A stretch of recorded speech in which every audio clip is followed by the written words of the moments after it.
Good afternoon, everyone, and welcome to the Spurlock Museum's Contemporary Conversations program. My name is Monica Scott, and I'm the Public Education and Volunteer Coordinator. We would like to begin today by recognizing and acknowledging that we are on the lands of the Peoria, Kaskaskia, Piankashaw, Waya, Miami, Mascouten, Odawa, Sauk, Meskwaki, Kickapoo, Potawatomi, Ojibwe, and Chickasaw nations. These lands were the traditional territory of these native nations prior to their forced removal. These lands continue to carry the stories of these nations and their struggles for survival and identity. As a land-grant institution, the University of Illinois has a particular responsibility to acknowledge the peoples of these lands, as well as the histories of dispossession that have allowed for the growth of this institution for the past 150 years. We are also obligated to reflect on and actively address these histories and the role that this university has played in shaping them. This acknowledgement and the centering of Native peoples is a start as we move forward for the next 150 years. Today's program connects with Spurlock Museum's current exhibit, Blues Dancing and its African American Roots. Dr. Cynthia Oliver and Dr. Thomas DeFrantz will explore the theme, Dancing the African Diaspora. I'll briefly introduce each guest. Cynthia Oliver is a St. Croix, Virgin Island reared dance maker. Her work incorporates textures of Caribbean performance with African and American aesthetic sensibilities. She has toured the globe as a featured dancer with numerous contemporary companies and as an actor. She earned her PhD in performance studies from New York University, is widely published, and has won numerous awards, including a New York Dance and Performance BESSIE Award for her choreography. At the University of Illinois Urbana-Champaign, she is professor in the dance department, affiliate in African American and Gender and Women's Studies, a university scholar, and recent Center for Advanced Study inductee. She currently serves as Associate Vice Chancellor for Research and Innovation in the Humanities, Arts, and related fields. Her most recent evening-length performance work, Virago Man, Dim, premiered at the Brooklyn Academy of Music's Next Wave Festival in New York, toured the country, and closed here at the Krannert Center for the Performing Arts in the fall of 2018. Thank you, Cynthia, for being here. Thomas DeFrantz studied music composition and computer science as an undergraduate and is currently a professor in the Department of African and African American Studies and Program in Dance, and a core faculty, graduate faculty in Computational Media, Arts and Culture at Duke University. Directs SLIPPAGE, Performance Culture Technology, a research group that explores emerging technology in live performance and deploys bespoke live processing systems in performance, crafting interfaces that translate movements into light and sound to underscore the creative concerns at hand. Received the 2017 Outstanding Research in Dance Award from the Dance Studies Association, consulted with the Smithsonian's National Museum of African American History and Culture, contributing concept and voiceover for the permanent installation on Black social dance that opened with the museum in 2016. Has a large body of written and creative work, including the 2004 book, Dancing Revelations, Alan Ailey's Embodiment of African American Culture, and the 2017 piece, Reverse Gesture Review, commissioned by the National Museum of Art in response to the work of artist Kara Walker. Finally, DeFrantz believes in our shared capacity to do better and to engage our creative spirit for a collective good that is anti-racist, anti-homophobic, proto-feminist, and queer affirming. Please join me in welcoming Dr. Oliver and Dr. DeFrantz. Thank you so much. Thank you so much, Monica. I really appreciate that.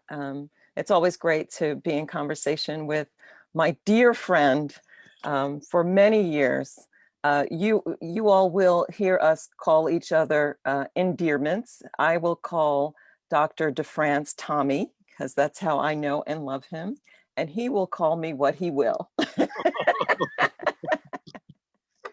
Before we get too deep, I'm so glad CO. Sometimes I call you CO, see that? Because I do feel like you're my correctional officer many times. thinking through issues and concerns and also in creative address. I want to start by lighting a candle here. I'm broadcasting from my laboratory in Durham, North Carolina, and we're on the unceded lands of the Shakori, the Catawba, and the Eno people. And I wanted to be sure to bring their presence into our collaboration and conversation tonight. Ashe. Ashe. So we were invited to have a conversation about blues dance. The Spurlock Museum was to have an opening in this fall around blues dancing, and to have you here on campus live. Of course, you know, all of our lives have been upset by COVID, and so they, like many institutions, pivoted so that we would now do this via Zoom webinar. And so I thought that I might start with a little bit of a blurb from the museum site, and then kind of as an entry point, talk a little bit about my own understanding of the term, or misunderstanding of the term, depending on what position you're in. So the Spurlock Museum site states, blues dance is a new name encompassing a family of social and popular dance practices. Now, I grew up in the Virgin Islands in St. Croix. We often listened to and enjoyed African-American music as much as we did Afro-Caribbean music. And so when folks would say, I'm going to dance a blues, and you know, folks would say it with our dialect, I go dance a blues, what it meant was not a particular kind of dance style. It meant that we were going to dance to slow music. And that dance might be a slow drag or a grind, but there wasn't a blues dance per se. So I'm wondering if maybe as an entry point, you might talk about your own experience of that, and then how you understand that in terms of the history that we have all come to study and know about Africanist practices. No, thank you for that story. It's a really great way to sort of set off our conversation for the evening. And you know, I've been working on a grand project about Black social dance, and it's, you know, it's quite an ambitious sort of project to try to characterize, but it's a, you know, it's a theoretical and research-based historical analysis to try to draw some sort of mappings of different developments and how our social dances have been in relationship to our political systems and our sense of imagination and creativity. So I think that inside your story, for me, it reminds me how Black American cultures, Black cultures, if you will, or Black thought, isn't necessarily bound up in territorializing expression. So this idea that you're going to make a territory and then the practice has to fit into the territory. It has to be a thing we can recognize and call a blues dancing, and it's going to have maybe certain gestures or movements. That's not really been our creative drive historically. I mean, if we think about how we went from spirituals to gospel music, it was a kind of transition of a political moment and a social possibility. And, you know, these traditions have, maybe they have aspects that we could think of as being one distinct from the other, but there's an awful lot that's also shared in there between these traditions. And I think blues as a musical and dance form, of course, emerges as it does, and then other things come after them. But it probably doesn't, as your story offers, necessarily mean there's a certain thing that is blues dancing that other things, you know, don't belong in the category, or, you know, it's sort of only to be done a certain kind of way. That's maybe the thing that's not so important in terms of the theoretical analyses and understandings of Black American culture. I love your instance of speaking about gospel music, or because what it makes me think about are the roots of our dances, and the roots of our dances on North American soil. As we've studied them, you know, we know the importance of the ring shout, and I would like for us to go all the way back to that kind of originary moment for us here on this continent, and talk about, if you could talk a little bit about the ring shout as, you know, a root, R-O-O-T, and the ring shout as a root, R-O-U-T-E, for us to access other kinds of performances that we see today. That's terrific, because the ring shout is a kind of originary moment and originary sort of creative address that Black people, African Americans, you know, were able to develop this technology of the spirit. And these days, Cynthia, I am thinking of dance as a technology, especially now that we're in this physical distance. We're not necessarily socially distanced, but we're physically distanced from each other. And so we need technologies that help us feel better, or at least understand how we feel. And dance certainly is a technology that's designed to do that.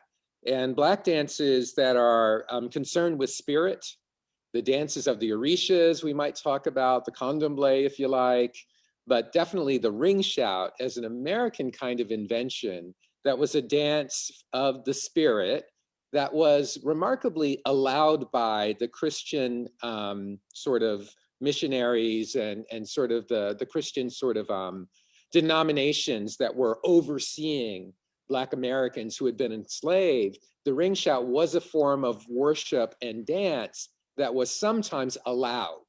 So it becomes super important for us as people, as it tends to sort of gather our creative address, our fantasy address, our spiritual address, and our physical need to embody sound and gesture to what Kimberly Jordan has called running spirit through the body, through the dancing and through the songs.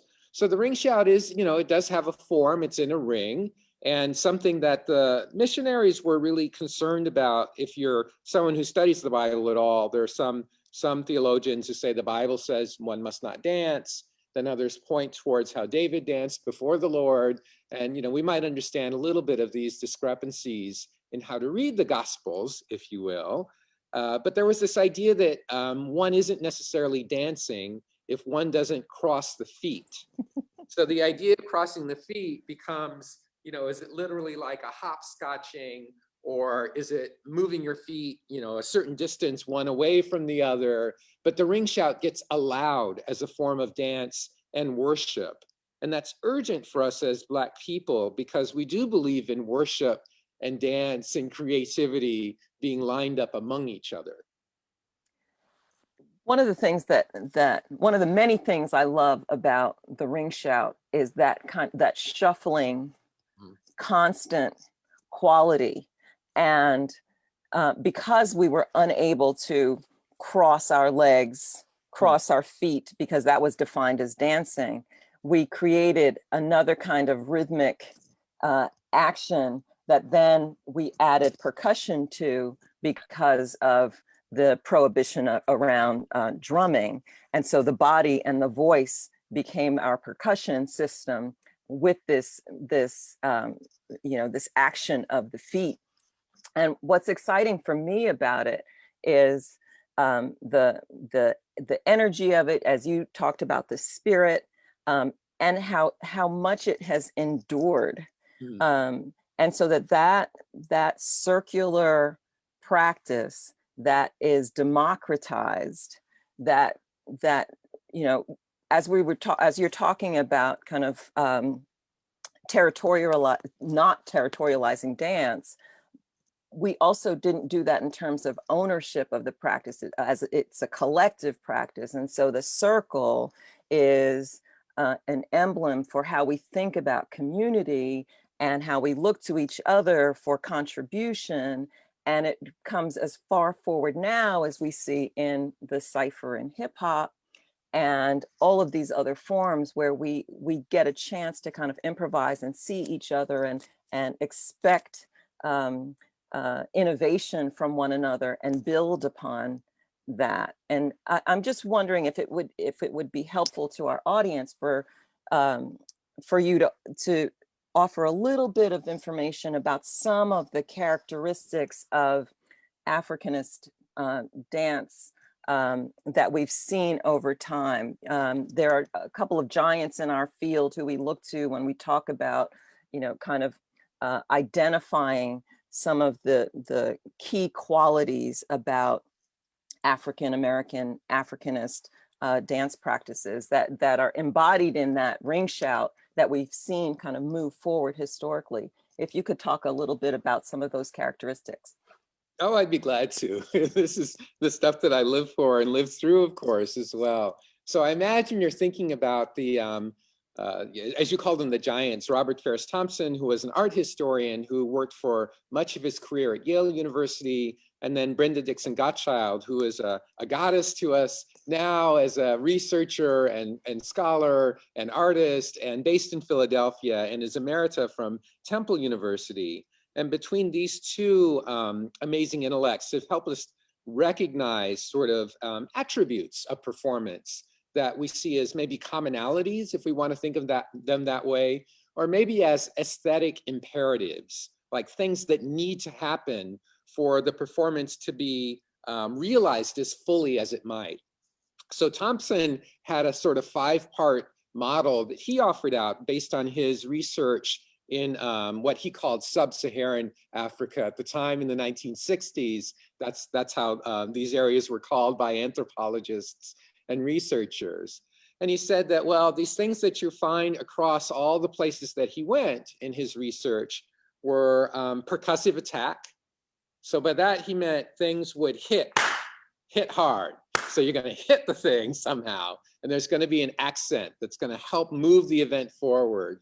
He said there's going to be complex rhythm. So the rhythm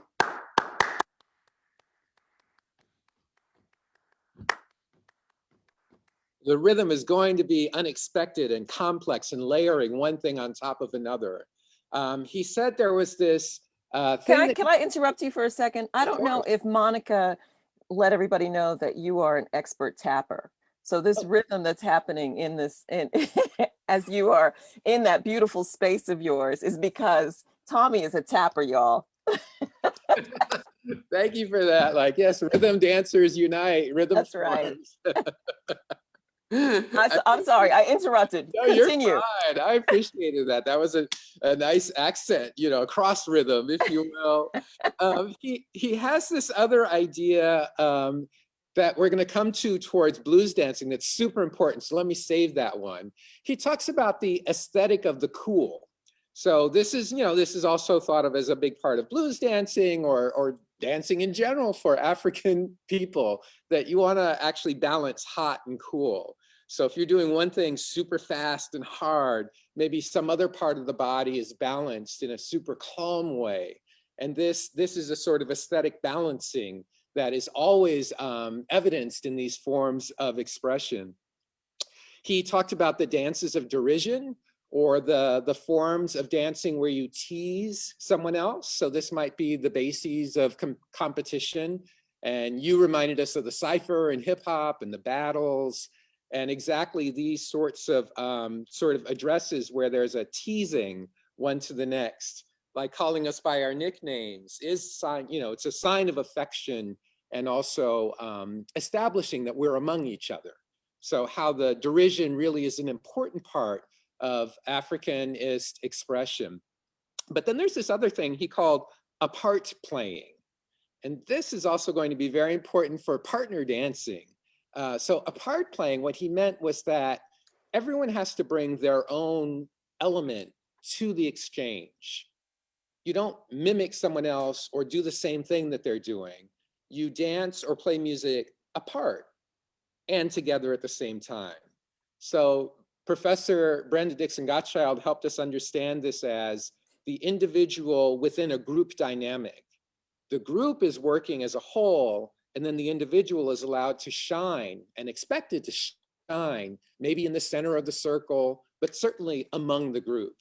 So these characteristics help us start to understand how expressiveness is so important, and sort of innovation, if you will, inside of these music and dance forms is crucial. And improvisation was a huge part of that, and continues to be a huge part of Black innovation that they both have talked about.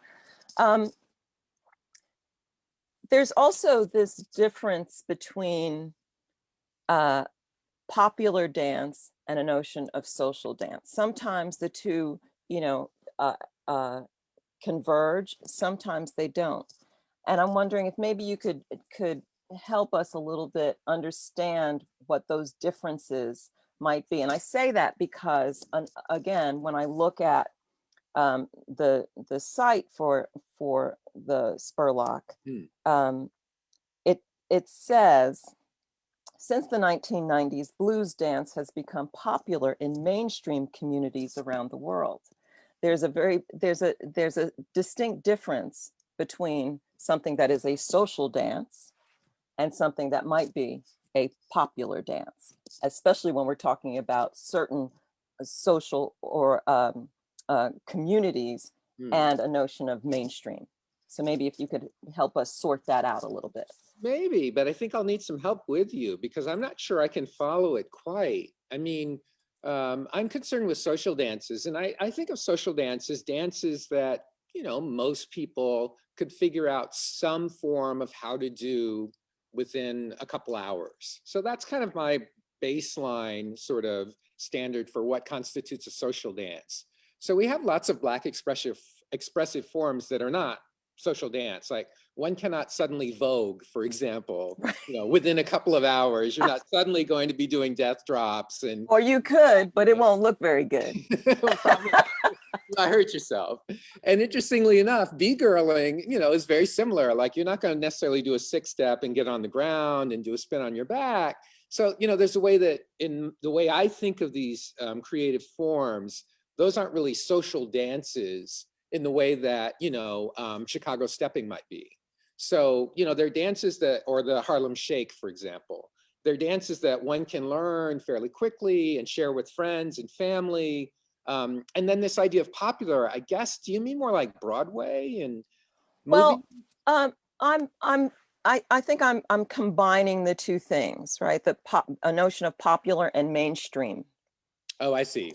Okay. So that social dance kind of so social dance kind of operates in certain communities in particular ways, and then it moves, and when it moves into the mainstream, it has another kind of set of qualities to it. And what the mainstream is different in different places. No, that's true, but I'm pretty clear, like this mainstream definition, I don't really spend a lot of energy on that, Cynthia, personally. I mean, I'm not willing to be marginalized in my own life. I'm not saying I'm the center of the universe. I'm not interested in that either, but I'm not interested in narratives that make Black creativity on the side somehow. It's amazing. And what African Americans have done for the planet is still ongoing and unfolding. So I don't know how Black people could never not be in our own mainstream. And, we're amazing in the mainstream, and we made blues dancing, whatever that is. Let's see if we can figure that out. But, so this idea when other people who are not part of the communities that develop the dances take them on and start practicing them, they definitely change and become something else. And maybe one question we're asking each other now is, do they become their own thing as they lose connection to the communities where they were formed, if that's really how they developed, or, and then how do these sort of histories line up among each other? And I do think that is some of what's kind of operating in this context, that what happens with a notion, I mean, first of all, mainstream often is a euphemism for white folks. And so, as it moves from the specificity of Black communities into a white space, there are things about it that have changed. And often historically, what has happened with dance is that when there's been a need to kind of spice up an existing form that is in, popular in white communities, then dances by people of color are often sourced for those kinds of elements. And we see that throughout, our dancing history. But it's interesting to think about kind of the elements that have been selected that are a part of this new name of something called blues dancing.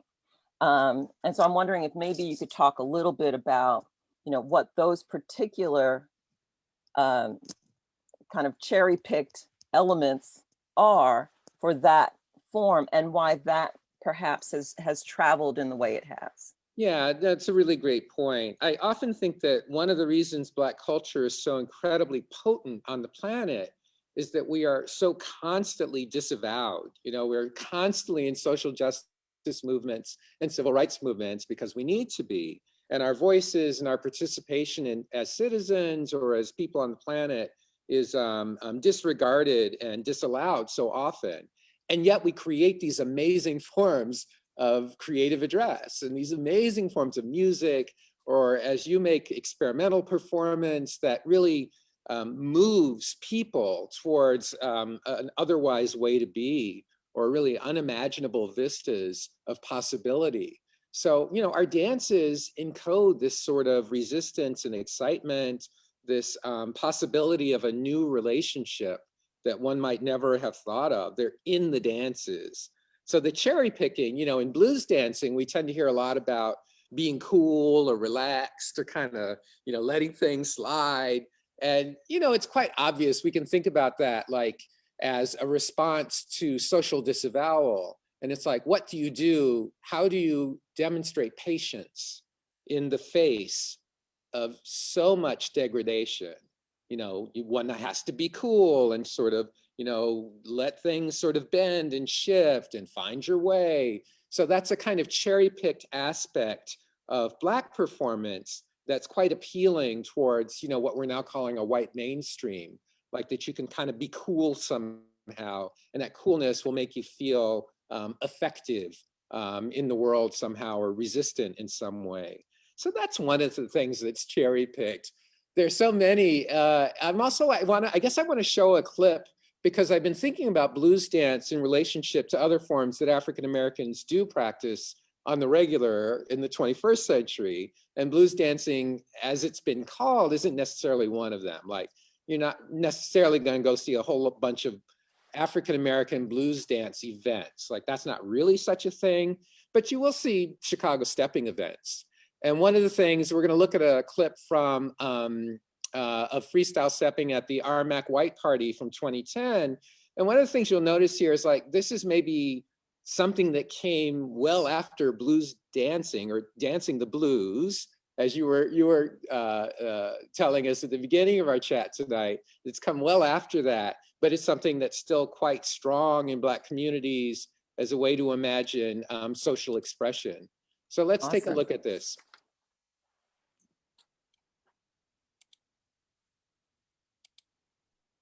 Oh, yeah. Go to work, Taboo. Go to work, kid.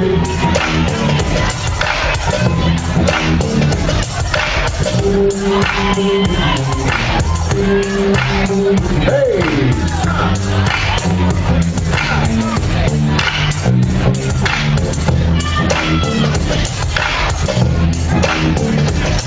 Hey.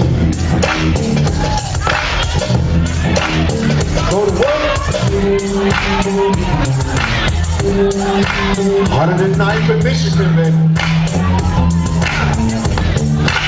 Go to work, take go to work, Taboo. Oh, yeah.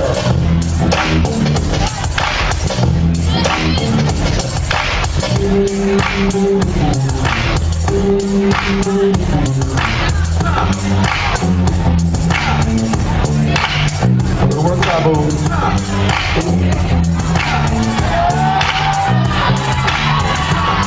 Go to work.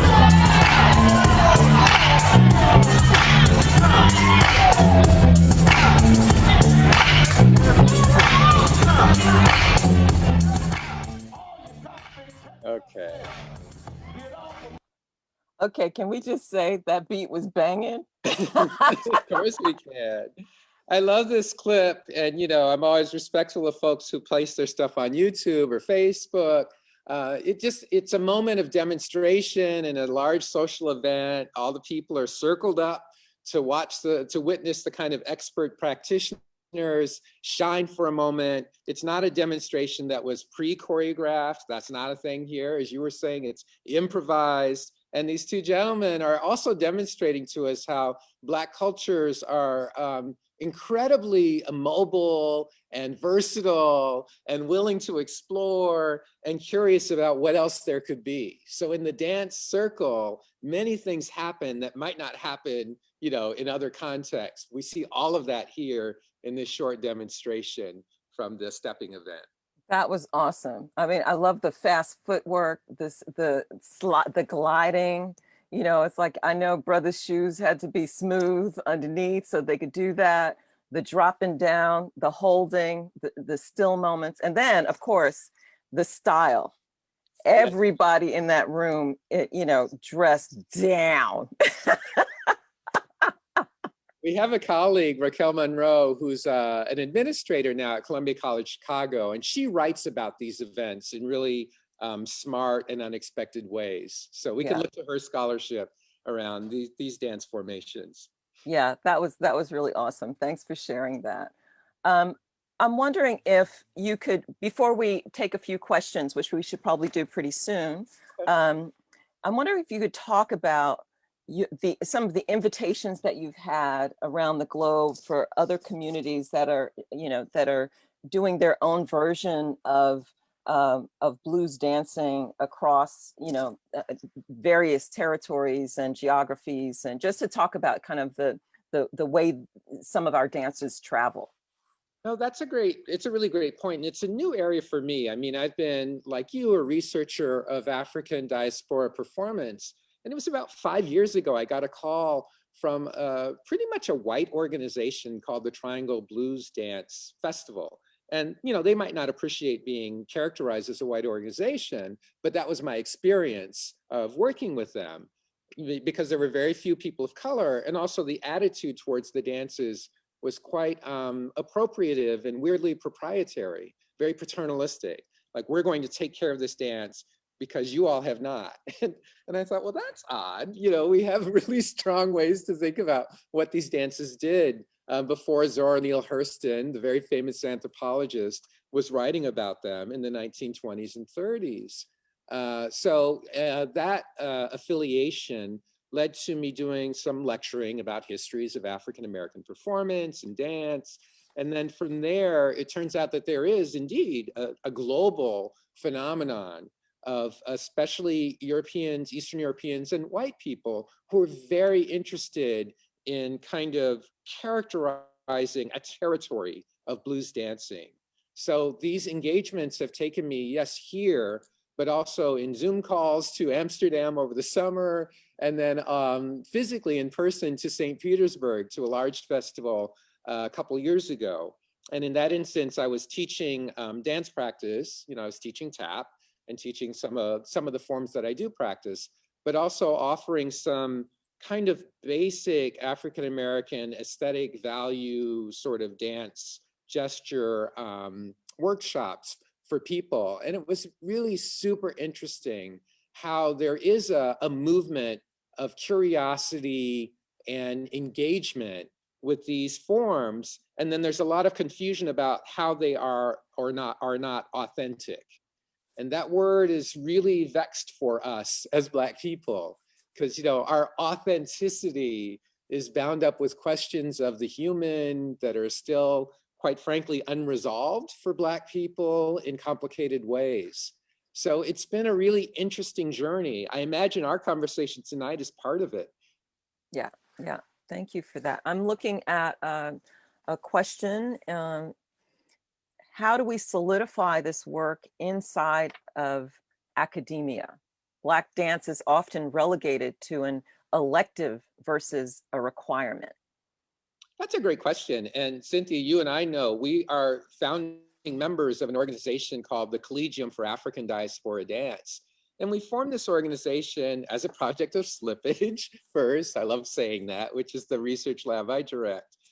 Exactly towards this end, though. We're eager to have more writing and more intellectual debate and discovery and research around our forms of dance and creative address. Also more workshops and making of new work too. So we want them to go together. But I say that to say that there are hundreds and hundreds of researchers in the United States doing this work, and we need to make more space for people to be able to share their research out so that others can understand what's going on.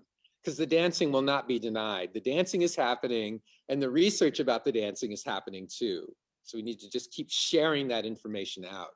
And I think what happens with what has been happening, a responsiveness to this moment and the necessity to move our dances to the center as opposed to, the persistent relegation to the margins has made, certain areas of the field afraid for their own, legitimacy or continuity in secured places that they've had for decades since dance departments became, legit spaces for the practice of the form in the academy. So, might there be a way that we can talk about this shift that's happening that can assist folks in understanding that this is not taking something away from anybody, but it is really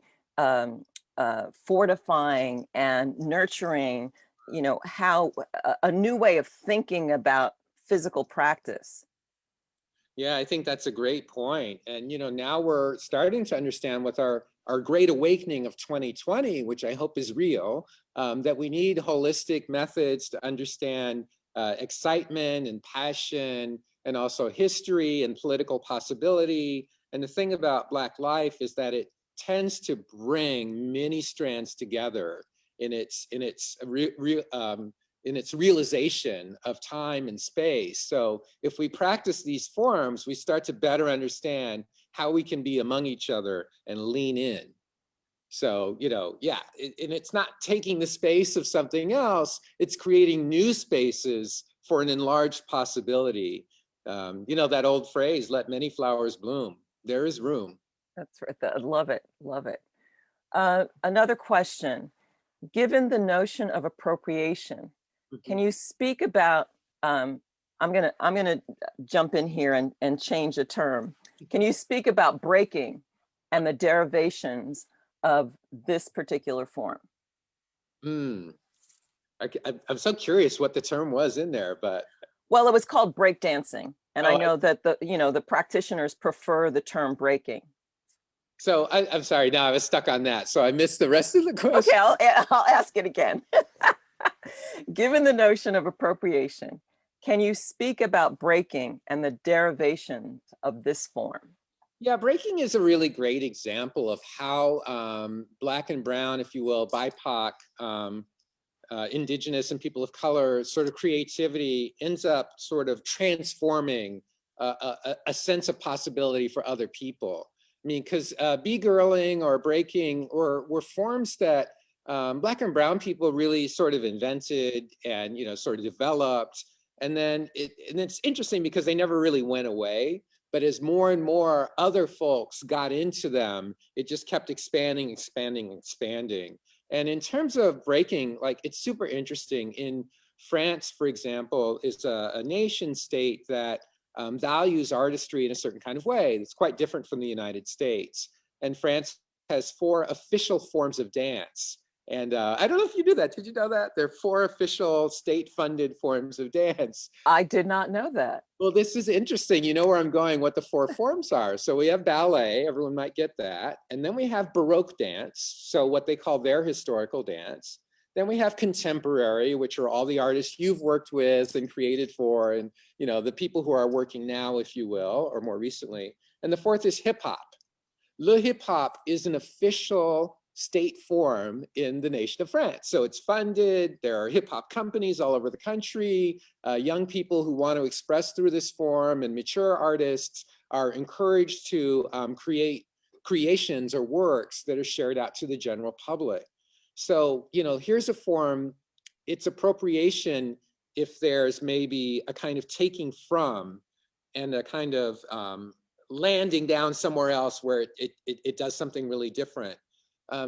This is a little bit not quite that, because French people and French culture has created its own kind of form of what they call le hip hop.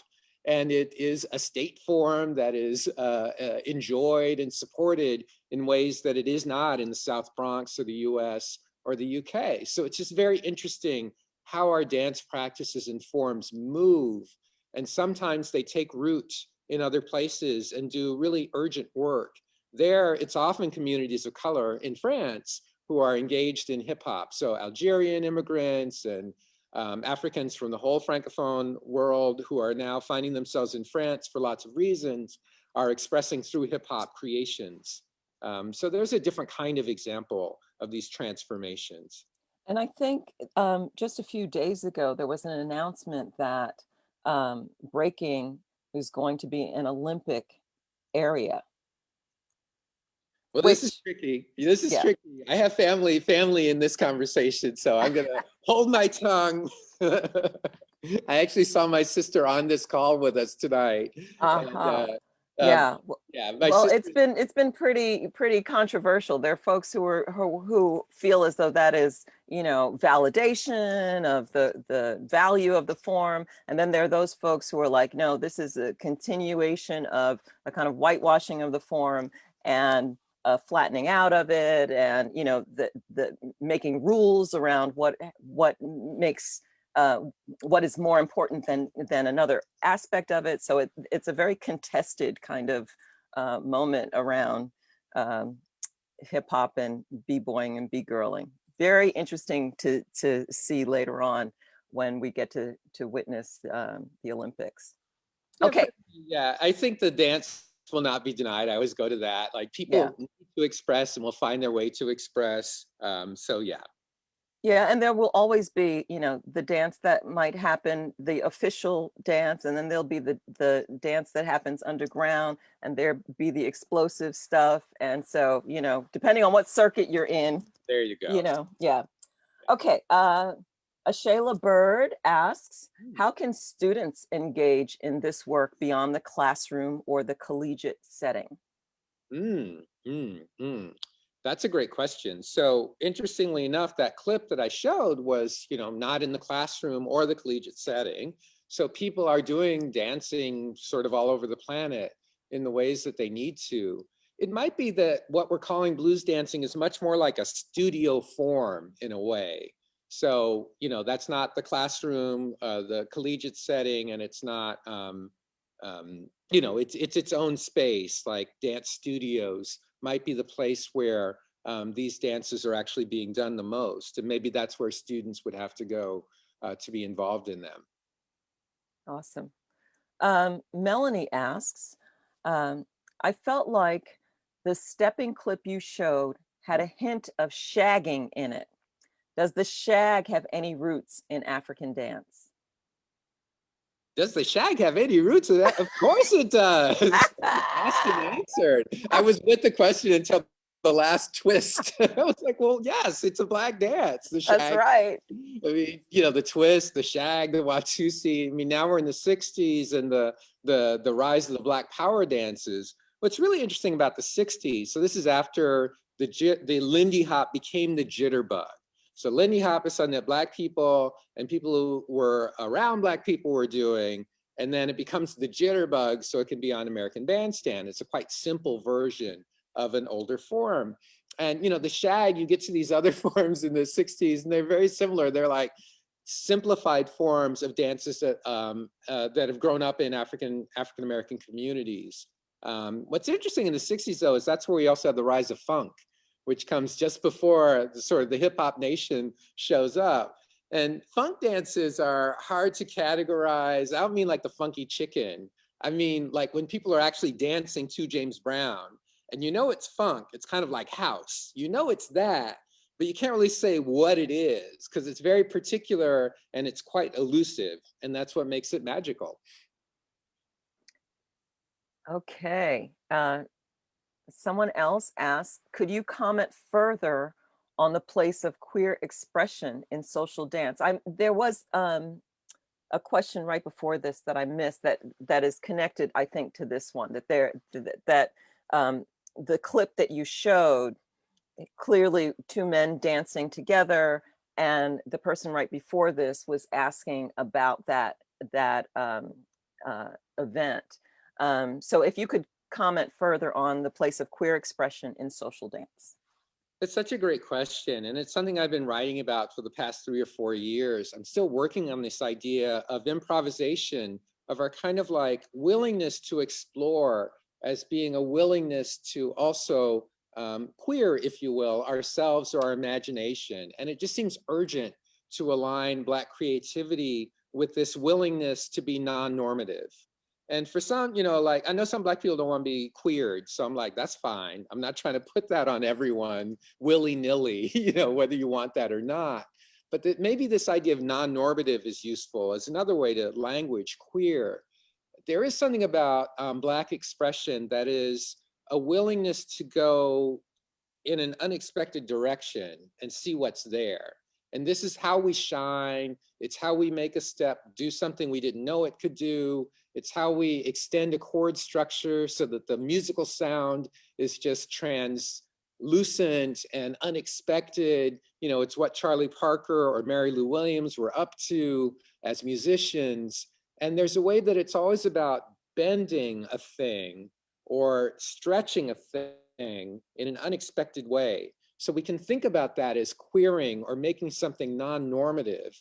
And then it can help us understand, again, what I called before the mutability of Black expression, or fungibility, or our willingness to be explorers in our creative address. We turn to dance and the arts to explore possibilities in really extravagant ways. The distance between J-setting or voguing to the Lindy Hop, these are extravagant expressions of a social possibility. And these are Black forms of address to social encounter. And they're quite remarkable, and they're quite unusual and non-normative. And maybe that helps us rethink what we mean when we say queer. We can mean being especially concerned with a possibility that's not quite here yet and trying to bring it in. Let's bring it in. What if? Yeah, and there are so many instances where something is not defined by a particular term that someone might feel disturbs things, but really does allow for this possibility.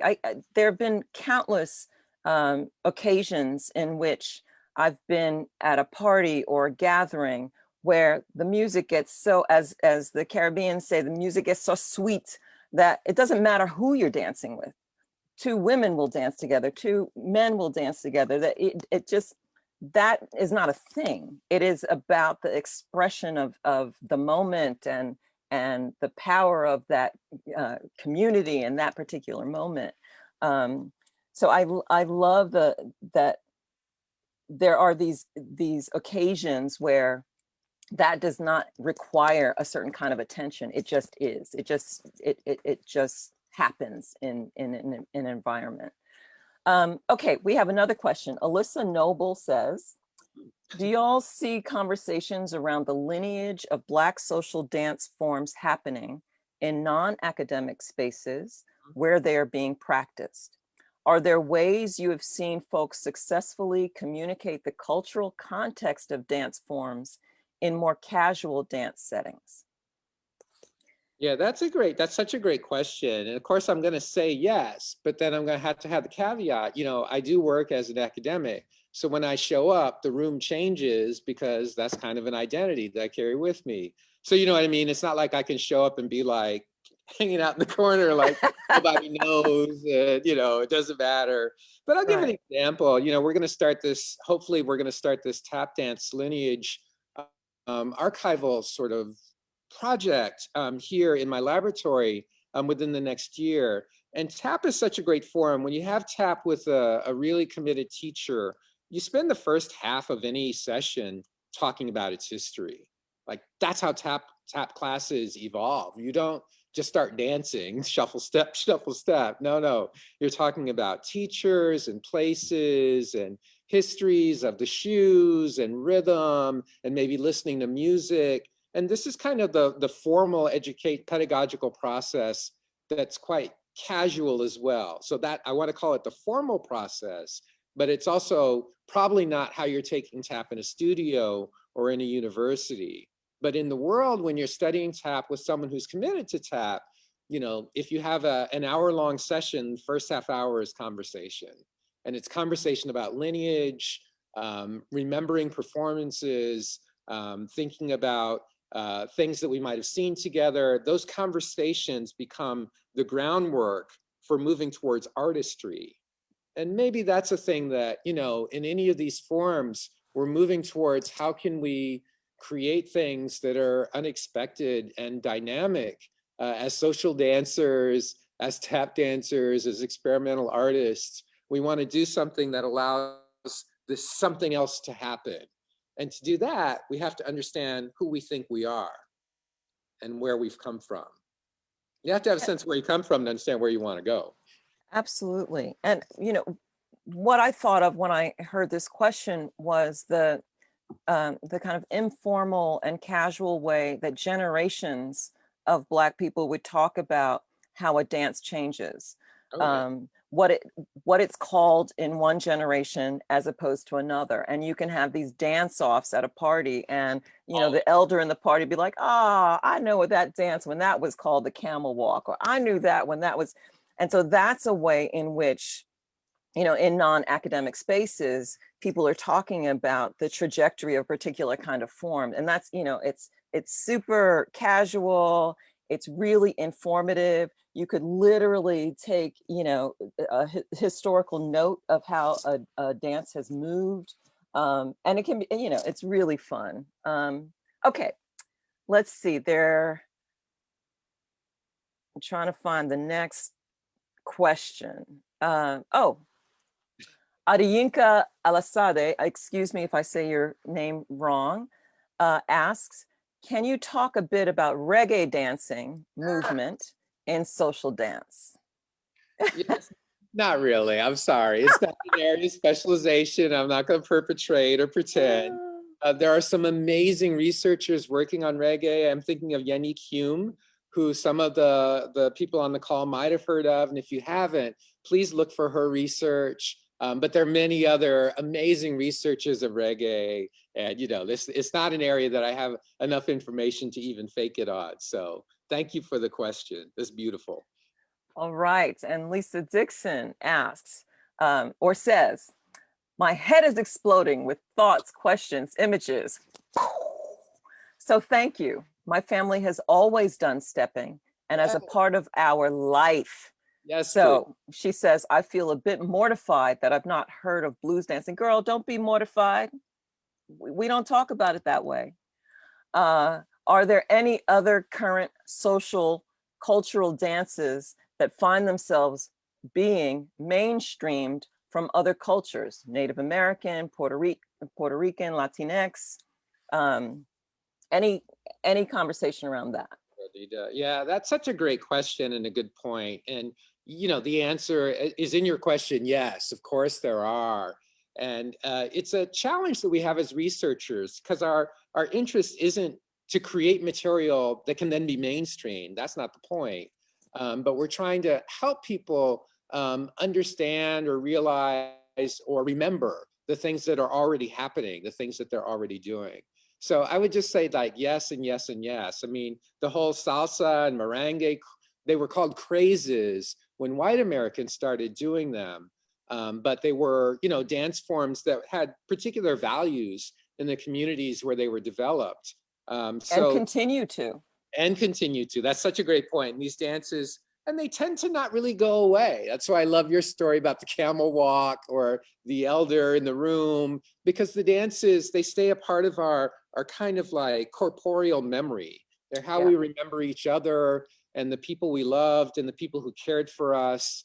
The dances help us sort of ground our sort of memory and our imagination towards a better tomorrow. So, you know, these dances don't just disappear, they stay. Yeah, and they keep developing. But to answer your question, yes, it's happening all the time, all the time, all the time. There are people dancing and making amazing forms of dance, and then there are dances that are becoming fodder for TikTok or some other sort of social media app. That's also part of the story. All right, we have, Tommy, we said that we were going to go until 5, so we're going to do one last question. Beautiful. And that's from Crystal Womble. And she says, as we think about blues dancing, which honestly, when it became a popular thing among students, I was more interested in bop, which was the predecessor to steppin. There was a movement on the West Coast for teaching salsa in schools, which relates to your earlier comment, much like how square dance was a part of PE to highlight it as a culturally historic reference as a formal dance for Latin students. Can this be done for Black students with bop and steppin? Yeah, that's such a great idea. It's such a great question. These social dances move through spaces because people want them to. So maybe you asking the question are one of the people to help move the dance through the space. Someone has to care about dancing in a particular way enough to want to bring it into these other spaces, to open a studio or establish a curriculum and share it with younger people so that they can discover themselves through the dancing practices. As Black people, we believe in dance and art making and creativity. We believe in dance and music. It's like air and water. We all have a relationship to dance. Even those of us who say, I can't dance, I don't have good rhythm. Like that's the thing, that's actually a category of identity. We are in relationship to dance. And we love it because we understand it's life affirming. And it is political, it's memory, it's future, it's family, it's the maternal, it's the spiritual world, it's the orishas. It is so many possibilities of human beingness that are shared among each other. And it's a chance to shine for a moment, to imagine oneself as something else, to imagine oneself in love with one's partner, if for a couple of minutes only, to imagine oneself able to do a thing that you never thought you could. Dance is special, and it's part of how the dance will not be denied. And Black dance will continue to offer us this technology of evolution, of transference, and of humility inside the condition of our shared encounters in life. Tommy, that's a beautiful, beautiful love letter to Black dance. And I want to thank you for being our guest. I believe we're going to have a few closing words from the director of Spurlock. Thank you, Cynthia. Thank you. Hi, thank you so much. I'm Elizabeth Sutton. I'm the director of the Spurlock, and I extend my gratitude to Thomas DeFrantz and Cynthia Oliver for leading this great discussion this afternoon. My thanks also to all of you who logged on to join us. As this challenging year comes to a close, the Spurlock Museum is extremely grateful for your continued support and our support of our community. You have all joined with our staff to find new ways to connect and exchange knowledge and experiences. So thank you for your collaboration and for your spirit of resiliency. As a museum, we know we have a lot of work ahead of us in the new year to create a better museum and a better world. But in this moment, my staff and I want to pause, acknowledge your support, and wish you happy holidays and a very healthy and happy new year. So thanks so much and have a wonderful evening. Goodbye. Bye, thank you. Bye. Bye, Tommy. Bye, Cynthia. Thank you so much. Thank so much you. love. Love you. Ciao, ciao. Heading out. Thank you.